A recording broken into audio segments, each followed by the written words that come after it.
Good afternoon, everyone, and welcome to another edition of RecruitMilitary Live, a continuing series of live broadcasts covering all things military transition, veteran employment, mil-spouse employment, and much more. My name is Lucas Connolly, retired U.S. Army officer and former TAP program manager, here to share with you the ins and outs of navigating the tumultuous waters of civilian employment. If you're in search of meaningful employment, then you're in the right place. Please visit rmvets.com/live to learn more. Okay, let's roll right in. Are you getting ready to transition out of the military? Are you a little bit concerned about your financial level of financial preparedness? Well, now you've landed in the right place, okay? So don't touch that mouse. Today's topic, are you financially ready? 10 transition tips for financial readiness. Now, we've got a lot of material to cover today, so stay on board. You won't want to miss even one of these great pointers. Our guest today is a former United States Navy explosive ordnance disposal technician and instructor, so you know he works well under pressure. He is a chartered financial consultant who specializes in providing sound financial advice to transitioning service members and veterans alike to help prepare them for the unique financial challenges of life after the military. He's been an executive coach for the Honor Foundation, guiding our nation's most amazing, most selfless warriors in the special operations community through their transitions to the civilian world. He's also the host of a great podcast, Get to Vet. Check it out when you get a chance. On that podcast, he endeavors to expand upon the lessons learned in DoD transition programs, while also hearing some of your stories out there about your personal transition, what you experienced, and what lessons his guests and his hosts have to share with all of us out here. Ladies and gentlemen, join me in welcoming, please, Mr. Trevor Maxwell. Hey, Lucas, thanks for having me. Hey, Trevor, welcome to the show. Welcome to the show. We got a lot to cover today, so we're going to jump right into it. I think we're going at about, in Navy terms, we're going full speed ahead here, okay? I like all it. Engines ahead, go, and that sort of thing. Okay, folks, now that you know who we are, we'd like to hear who you are. Jump in the chat and let us know who you are, who you're with, where you're watching from. Are you active duty? Are you in the reserves or the Guard? Are you a mil-spouse or a caregiver? Something else we haven't thought of. Hit us up in the chat window with your questions, comments, issues, concerns, and we will do everything we can to address them. All right, time to get this ship underway. Okay, we've got 10 tips today, and we're going to jump right at them. Trevor, number one, build your power team. Let's get at it. Tell us what we need to do to build a power team. Yeah. So even before that, I had a little note in there I wanted to talk about too, the timeline. Trying to give yourself as much time as possible, because there's a lot of stuff that happens during this transition, and it's going to come at you really quickly. You're never going to feel like you're 100% ready, but the more time you can give yourself, the better off you're going to be when it comes time to actually make the transition. With that, building your power team. I do real estate investing, right? And that's one of the first things they tell you to do with real estate investing, building your power team. So what does that look like? Well, there's a few key members, veteran service officers, of course. Those are the folks who can help you prepare that VA disability claim, which I think we'll talk about that a little bit later, but yes. Integral part of the power team. The other one is a financial advisor, right? That's how I got started in the industry. I went to go see a financial advisor to help me kind of prepare for this transition. And yeah, it just kind of worked out that this is what I do now. With that, when you're talking about finding a financial advisor, you want to make sure that you find somebody who is an actual financial advisor, because there's a lot of folks out there. There's coaches, there's salespeople, so I would say if you're looking for somebody to fill that role, ask them like, hey, are you a licensed financial advisor? Yes. So that they have that whole fiduciary standard of care. Yeah. Avoid taking advice from anybody who's trying to sell you something. Yeah. But to be, it's just, it's kind of like making sure that they have your best interests at heart. Yes. Like when you're looking at that, right? So if they're trying to push stuff on you, maybe not a good fit, right? If they're asking you what you want, that to me seems like a little better way of approaching it. Tax professionals, right? So that's your tax status is going to change significantly. If you can find one who is really smart on all of the tax advantages and stuff that you can take advantage of as a veteran, super important, because a lot of them will say, yeah, I work with military people. Like, okay, yeah, that's fine. But is that like your area of expertise? Do you know all of the tax laws that apply to veterans as a result of disability or whatever? Another important one is an estate planning attorney, right? Making sure you have your affairs in order. We used to do this all the time, especially in the Navy, because you're constantly deploying a lot in the Navy. So we're always going and getting estate plans done. So, as part of that, the JAG will do wills and all the other medical directives and stuff like that for you and your spouse for free. They don't do trusts. So if you want to get into a trust, which that's a whole other episode, you're probably going to have to find an estate planning attorney out in the civilian world that can help you with that. And then there's one that I didn't have in the notes, but I wanted to talk about because you had mentioned it earlier during your intro. Probably the most important member of your power team, if you have one, is your spouse. Right? Yes. It's a transition's a team sport, and you both need to be on the same page if you want to, whatever you do, if you want it to be successful. Yeah, and you look, hey, I'm no relationship expert, but fighting about money is not good for a relationship. So absolutely have those conversations, especially at that point of transition. When you're sitting down with a financial counselor, when you're doing that TAP class, get your spouse involved right from the outset so that y'all are on the same page. That would probably help, I would think. They say happy spouse, happy house, as they say. All right, jumping right into number 2. We're talking goal setting here. Start forming a rough draft of your goals and reassess at least semi-annually.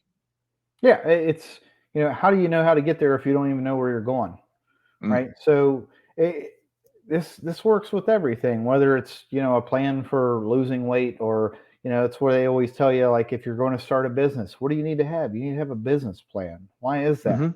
Because that's your roadmap to building that business. So look at some of those goals that are out there, right? When's retirement 2 going to be? 60, 65, 70, what's your next career look like? Here's a weird thing. I was a bomb tech, know, how did that career translate into what I do now? Well, it doesn't really. A lot of those, people talk about the hard skills all the time. Oh, here's my hard skills. I had a guy on my podcast. We used to call them soft skills. He said, no, they're high human skills, right? Those are the things that made me successful in my new career. All of those other things that weren't the technical aspects of my job. And you don't have to do what you did in the military anymore if you don't want to, right? There's other jobs out there. And the great part about that is if the first career wasn't a good fit, this is something that's going to blow your mind. You could actually quit that job and go do something else. If you are financially ready, right? You'd better have that 3 to 6 months worth of household income, household expenses tucked away somewhere. Good point. Give yourself the financial security that you can walk out on that job you don't enjoy. Yeah, and we'll actually talk about that. I got a story about that in the next big point, right? All right, we're jumping too far ahead. Go ahead. Education for your kids, right? Have you transferred your GI Bill? What are the state veterans benefits? Because a lot of the states, they have benefits for vets that take care of things like that. And I think I have that in another talking point later. Travel plans, right? Do you want to take vacations? Do you want to, where are you going to move to? What are the business opportunities available to you? So those are all kind of things that you want to think about, as you're getting out and kind of write some of that stuff down. Like, hey, here's some of the things that I want to do. Because I can always go back to that and check on it, right? All this stuff, no matter what it is, you always want to go back and check on it again and again and again, because it's not just write it down and then that's it. You actually have to follow up on these goals that you write down and make sure you're making progress towards them. And definitely keep abreast. I tell you, one mistake I had made is I ridiculously underestimated the cost of a college education for my children. I have an 18-year-old right now, and I had to have a hard conversation with him. Which is probably one of the most difficult conversations I've had with my children in a long time. It's when I had to explain to them that I didn't have $350,000 to send him to the private 4-year university that he wanted to go to. I'm sorry, $60,000 in tuition plus $17,500 room and board plus fees times 4. I should have started planning 10 years before I met his mother. Probably would have the money, but you've got to lean forward and probably set reasonable goals. I can't afford MIT on my salary. Let's think about RIT or something else. Okay. All right. Before we get too far down the rabbit hole talking about my problems, get number 3, get your current financial affairs in order. Yeah, this is kind of the base of all that stuff, right? You need to have that solid foundation to start building a castle on. So, the most basic of these, having that correct mindset, like, hey, I'm going to make this a priority in my life, right? To straighten everything out. Because if you don't have that mindset, guess what? You're not going to be successful. It doesn't matter what it is. It applies to anything that you do in life. But, as far as like actual, hey, is my income more than my expenses? That's a big one, right? How do you make sure that's happening? Well, tracking your spending. People talk all the time, and I know they do that in TAP, and they say, well, you need to build a budget and all. Well, guess what? We have these things now, these little magic devices that have these things called apps. So I use, I'm not endorsing them or anything, but I use Mint Mobile on my phone. I can go in and look at it. It categorizes all of my expenses. I get an idea of like what I should be spending every month on expenses. And then I can go back and look at that app on my phone. That's one of the things that one of my first mentors had said before. He's like, hey, there's 720 hours in a month. Take one of those at the end of the month and go through and make sure that you're kind of staying on track with your plan. The adequate liquid savings, that's a big one. I told you I had a story about that. So literally the day I retired from the Navy, they were shutting down the personnel services building there at Little Creek and moving it to Norfolk. And I thought, well, okay, yeah, I'm sure nothing bad's going to happen with this. So sure enough, 2 months later, I still hadn't gotten my pension. So I'm making all these phone calls. Turns out they found my paperwork in a box under somebody's desk, from the move. So, had I not had adequate liquid savings to be able to cover the costs of all my bills and things like that, because, this work, you don't instantly get out and start making, X number of dollars a year. It takes a while to build up the level of business where you can really support yourself. So if I didn't have the savings to take care of that stuff for my bills, I would have been in a lot of trouble, right? And then the other one, taking care of some of the bad debt. When I talk about bad debt, I'm talking about like credit cards, obviously payday loans. Payday loans, anything with a high interest rate or anything that uses compound interest. So, if you can eliminate those as much as you can, or any unsecured debt. I think somebody had mentioned that in a LinkedIn post the other day, like any unsecured debt, right? If you can get rid of that, I recommend you do so as quickly as possible. Absolutely. Get rid of the debt. The debts, especially our less experienced service members that who are just learning how to manage their finances, can fall into some financial traps out there.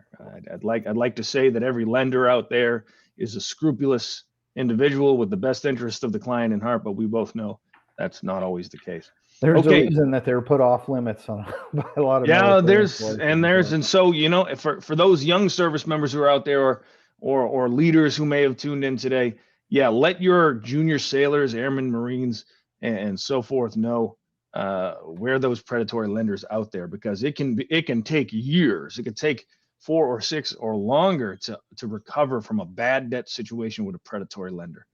Yeah. All right, let's see what's next. Number 4, take inventory of your current assets and liabilities. Trevor, tell us about it. Yeah, so it's just looking at, kind of, it ties into what we had the last time, right? Do I have adequate liquid savings? How much money is in my checking or savings? Because if you get out and everything that you have is in retirement accounts, right? And then you get into a situation like I did, well, guess what? Now you're going to get penalized and taxed if you have to take money out of some of those retirement accounts. So if you have other liquid investment accounts or assets, balances on loans, kind of building your personal financial statement. A lot of that stuff is really important too when you get into the conversations about, it's another bullet on here when we start talking about, protecting your income stream after you retire. So just kind of knowing like, hey, here's where I am. That's a good place to say, here's where I am now. It lets you know like what you need to do to get to where you want to be down the road. Right. And tell me if you think this is a good idea. I did this. I've done this several times. park a couple of grand. If you know that household expense, that 3 to 6 months, I have that parked in a money market account. It doesn't earn too much, but it's earning a heck of a lot more than cash in my mattress. And I think it only takes me about 2 to 3 business days to get some of that sold and liquidated. What do you think, Trevor? Yeah, I mean that's typically what I do is I keep about 2 months worth of expenses in my checking account, and my wife and I have a joint account where we each throw a certain amount of money in there every month to pays all the bills. And then I have, like you were saying, I have individual taxable accounts, where the money grows, it beats inflation. And like you said, 2 to 3 days, I can have that money in my bank account if I need it. So, And the nice yeah, thing about it being in reach, but just out of reach is, you can't make an impulse purchase with it. yeah. Challenge accepted. Okay, let's jump right in. Number 5, calculate your new income range. How am I supposed to know what my new income range is, Trevor? I don't have a job yet. Yeah, so well, you can get an idea as you kind of get into, and this is diving more into kind of the career searching, learning more about the career fields that you want to go. The military pension and the VA disability, those are pretty easy to figure out. Obviously, you don't know what your VA disability rating is going to be until you retire or separate. But if you're working with a good VSO, they should be able to kind of give you a good range. Um, Figuring out what your pension is. One quick note I wanted to throw in there: anybody, because a lot of people don't know about this, anybody who has Valor Awards, there's a thing out there called the Extraordinary Heroism recommendation. Basically, if you have any Valor Awards, you can submit that to whoever your service secretary is, and if you're retiring and it gets approved, you get an extra 10% of your pension.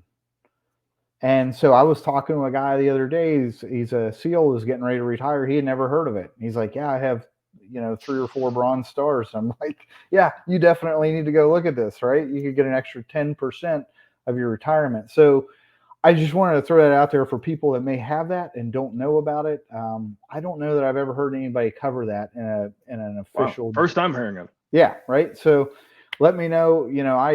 I submitted for it and got it approved. So even though I retired at 20 years, I'm collecting 60% of my pension.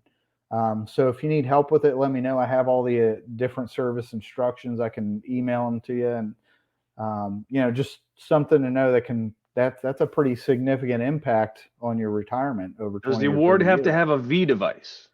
Yeah. So Okay.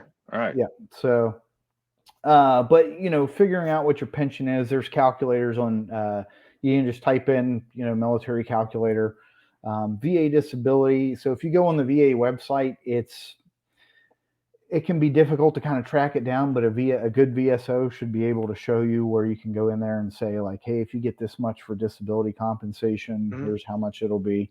And then your post-military career, figure, hey, I'm looking for this type of job. An entry-level position in this type of career field is between 75 and 85,000 a year. So it's good to plan, with a range, kind of have an idea of like, hey, I'm looking at somewhere between this much and this much, but I would plan based off of the lower end of that range, Right. because it's okay. If I'm making more money, no big deal. Yeah, and you can use tools like the Department of Labor's that's 4 W's.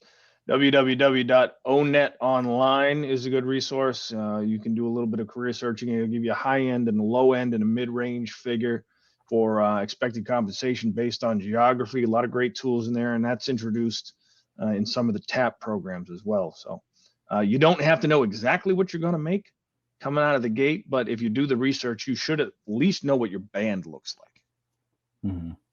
All right, let's see. We hit number 5. We're halfway through number 6. Assess your current protection strategy. Are we talking about foxholes and razor wire here, Trevor? What are we talking about? Protection? Figuratively. So obviously, this is why it's important to get an idea of what your new income range is going to be, because it gives you an idea of how much you need to protect, right? When we talk about current protection strategy from a financial standpoint, we're looking at protecting your income stream and your assets, right? So the income stream, that's, hey, if I'm not around anymore and I can't provide income for my family, how are they going to be taken care of, right? Mm, So that's, this one, do I have adequate life insurance? And this is kind of like my wheelhouse where I begin to specialize in, can I protect my income stream, whatever it is now and whatever I project it's going to be after my pension or after my retirement. It helps drive that decision about survivor benefit plan and SGLI or VGLI. And, the big thing with that stuff, if you're going to go out and get commercial life insurance, that's stuff that you should be looking at between 12 and 24 months out, at least. And we have a ton of resources about that on our website, which I think I gave you the website address. If not, somebody can reach out to me on LinkedIn. And, really it's all about, hey, here's the information you need to hopefully make a confident decision about this. and my understanding, correct me if I'm wrong, that the average person's need for life insurance kind of operates on a bell curve, where around about the middle of your life, when you have young dependents, your need for life insurance is significantly higher. When those young dependents are out of the house and self-sufficient financially, it kind of drops off. And then what you're talking about is your final expenses, so to speak. Really, and perhaps you're a surviving spouse. Yeah, the goal is to kind of be able to eventually be at the point where you can self-insure. Right. And then, you get to that point, it's all about, how do I make sure that I do an efficient and effective transfer of my assets to whoever I'm leaving behind. The other big one too, we want to protect our assets, so liability protection, making sure your home, auto, policies are good. They'll protect you, your umbrella insurance. Get with your property and casualty agent and make sure that you're protected there, because you don't want a 10-second accident to take away 20 years worth of savings. Right. And then disability insurance, that's another one. Like, obviously we don't have to deal with that in the military, but when you get out, it becomes an issue, or your spouse may have to worry about it too, right? If you're planning on living, budgeting those two incomes, if one of them's not there, you're going to be in a lot of trouble. Right. And if you think not just about the finances as well, but think about childcare, thinking about home care, thinking about all the things that your partner provides to your life, more than just a paycheck. But imagine having to then be a single parent of multiple young children. Your costs associated with childcare can potentially bankrupt you. Yeah. And that's why I say, like, we want to protect our assets and our income stream, right? So, and it's just one of those things where that requires an in-depth, like, kind of look at what you have to figure that out. If somebody's giving you advice on this stuff based off of a 10 or 15-minute conversation, you should probably look elsewhere to somebody who's going to go more in depth. And then the other big one, long-term care, that's something that really, as you get older, that you have to worry about. I'm not going to dive into that because I could go down a rabbit hole and talk about that for a long time, but it's a consideration, right? Something to think about. All right. So next up to the plate, number 7, geographical considerations. Where in the world should I live, and how does that affect my financial well-being? Trevor. Yeah.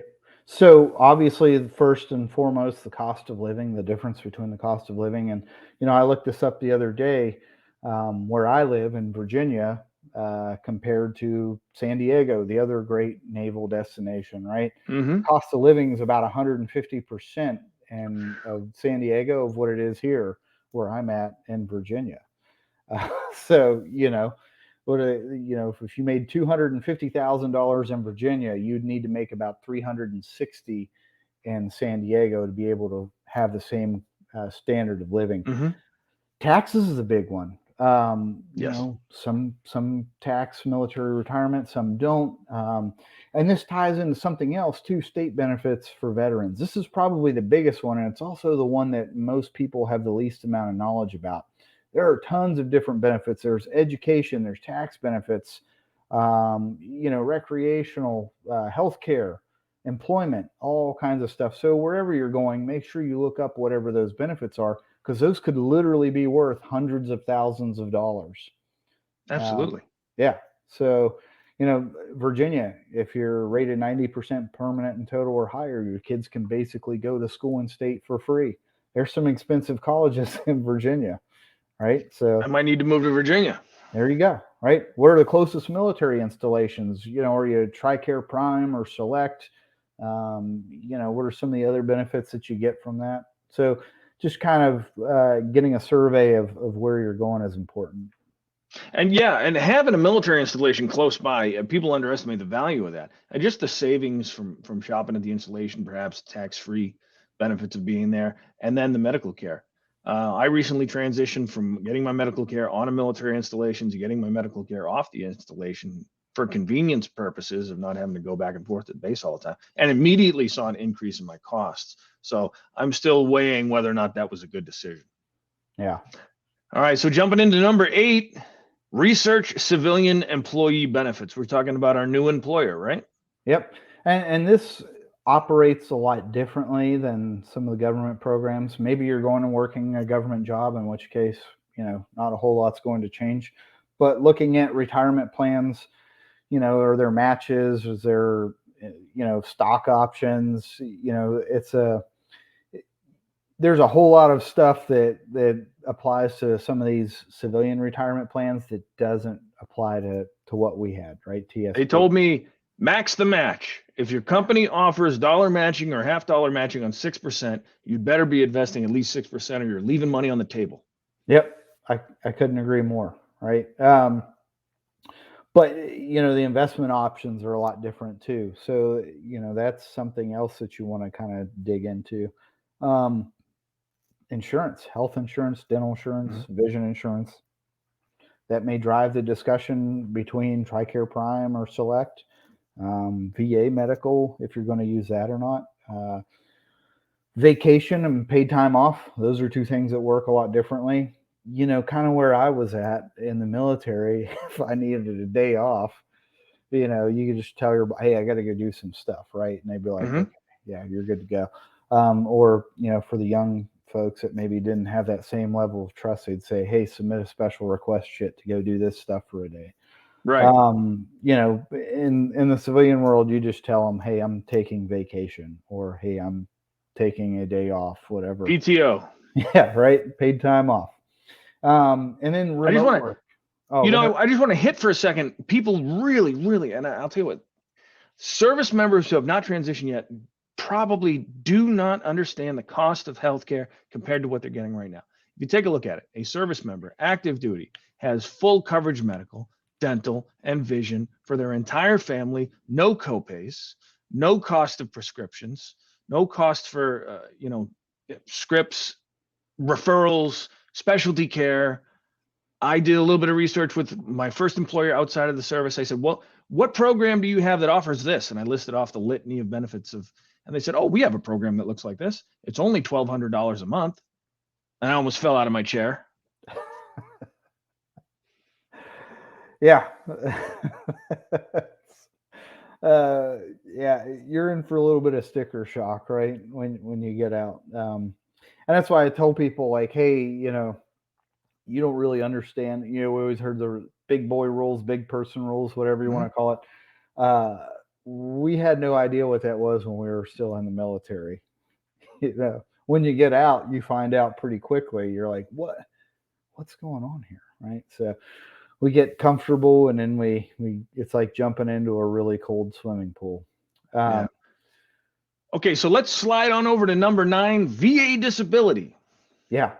And so this is a big one too. And I think it's one of the most common mistakes, because you get some of those people, they're like, oh, I'm not going to be that guy. I'm not going to submit a disability claim. And there's no veteran out there who's been out and done it right who's going to think that that's smart, right? That's an active duty mindset. Like those guys that say that. Every veteran is going to tell you, no, that's dumb. You need to go out and submit this. Yes.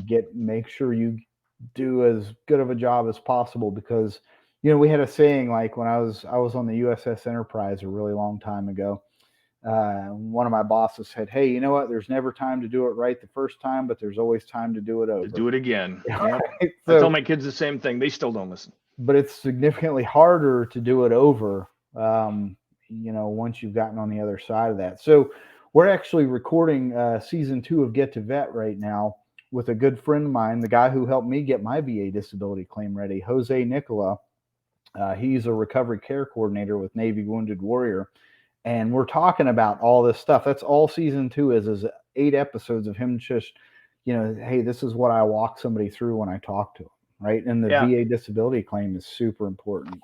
Unless you did your time in the military wrapped in bubble wrap in a rubber room with no windows and everything was safety coded, there, you probably got some knee, back, hip, maybe not enough to get you a check every month. But if you don't at least talk to that, your state DAV rep or a VSO representative or somebody's going to help you facilitate that disability claim, if you don't at least have that conversation, I would say you're being foolish. All right. Before we run out of time, we're rolling right into number 10, TSP. Talk to me, Trevor.